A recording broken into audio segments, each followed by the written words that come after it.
Hello! Welcome sa aking channel. Ngayon ay narito ako sa Ken Yaman at Ozgie Girl video.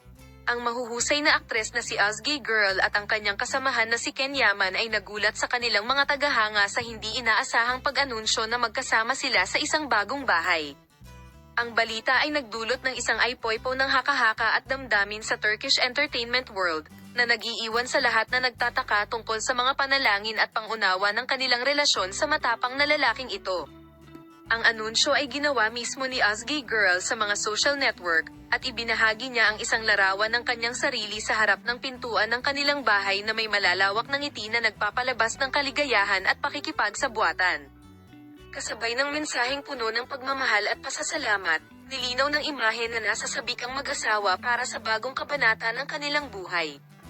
Sumulat si Ken Yaman, "Kagalakan sa ating mga puso, galit at pangarap sa ating mga mata, at nararanasan ko ang pananabik na simulan ang bagong panahon na ito ng magkasama.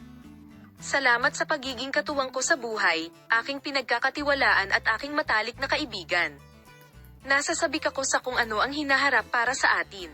Ang balitang ito ay magugulat sa maraming tao, dahil pinananatiling lihim nina Ozgie Girl at Ken Yaman ang kanilang relasyon hanggang sa puntong ito. Ngunit ang kanilang desisyon na pagsamahin ang taong ito ay natugunan ng maraming suporta at pagbati mula sa kanilang mga kaibigan, kasamahan at tagahanga. Nagkomento ang isang kasamahan ko mula sa industriya na masaya akong makitang magkasama sina Ozgie at Kanan sa bagong episode na ito.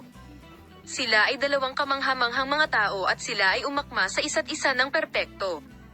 Nais kong magtagumpay sila sa kanilang bagong tahanan.